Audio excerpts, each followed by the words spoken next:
Comrade Supreme Commander-in-Chief, Commander of the Combat Communications Unit, Captain 3rd Rank Frolov. The tasks we submariners are carrying out are of great importance for the security of the state. But we also understand that the main task now, for all of us and for the country as a whole, is achieving the goals of the special military operation. Could you give your assessment of the current events and the progress of the special military operation?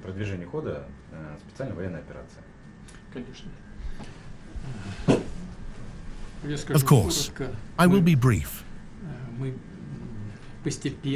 We are gradually, not as quickly as some would like, but nevertheless persistently and confidently moving toward achieving all the goals declared at the beginning of the operation. But I would like to start with something else. I would like to say that we were not the authors or initiators of the start of hostilities. They began after the coup in Ukraine in 2014, which was supported by Western countries.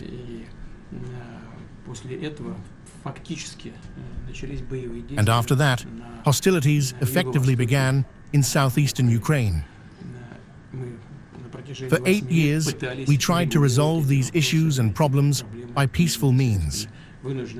We were forced to take Crimea and the people of Crimea and Sevastopol under protection, and for a very long time, we persistently sought to resolve the issues related to Donbass and Luhansk by peaceful means.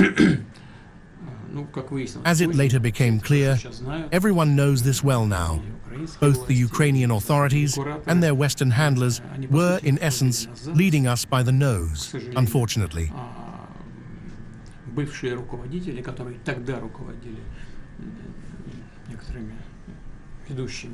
Former leaders who were in charge of some leading Western countries at the time, in particular, former French President Hollande and Mrs. Merkel, the former Chancellor of Germany, directly stated, publicly and without hesitation, that they needed the Minsk agreements only to rearm the Ukrainian regime and prepare it for military actions against us.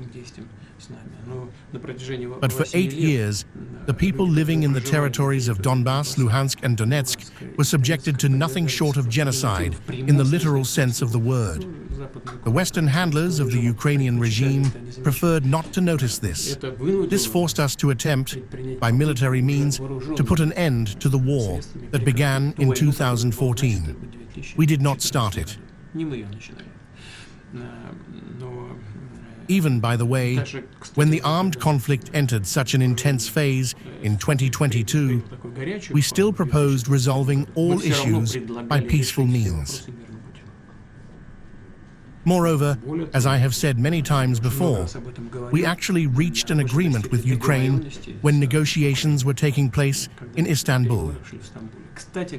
By the way, we also agreed on issues that are now often raised and considered impossible to resolve, on denazification and demilitarization. We essentially agreed on these issues as well. Everything was written down in the draft of that document. A summary of this document was initialed by the head of the Ukrainian negotiating team. They initialed it, they signed it, which means everything was acceptable. Then, this is also well known, their handlers from Europe arrived, particularly from the United Kingdom. Former Prime Minister Mr. Johnson convinced the Ukrainian leadership that they needed to continue armed struggle to the last Ukrainian, essentially, in order to inflict a strategic defeat on Russia. Apparently, he forgot that there are units like yours, that there are assets like your submarine. He either forgot or simply does not fully understand what the Russian people are, what is in our people's hearts and souls when it comes to the security of the motherland. As for what is happening today, it is basically clear as well. Along the entire line of combat contact, our forces hold the strategic initiative. Not long ago, I said, we will press them, and there is reason to believe that we will defeat them. I think that what needs to happen is for the Ukrainian people themselves to become aware of what is going on. The fact is that our armed forces are gaining momentum and acting more and more effectively.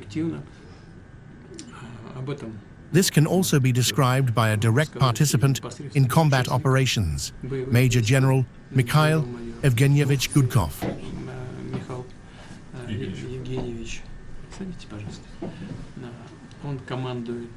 He commands the 155th Marine Brigade of the Pacific Fleet.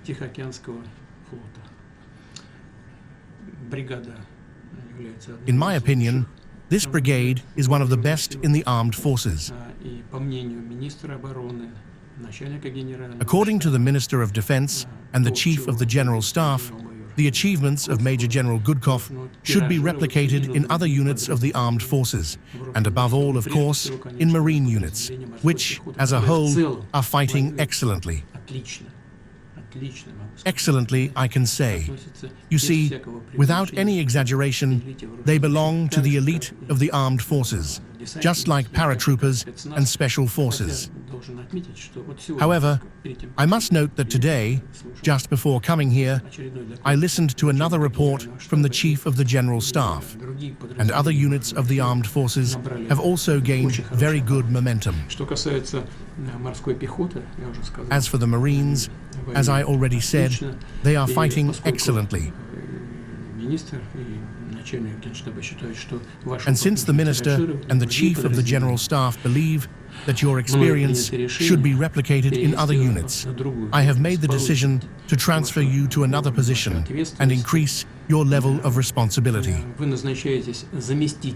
You are appointed Deputy Commander of the Naval Forces of the Russian Federation.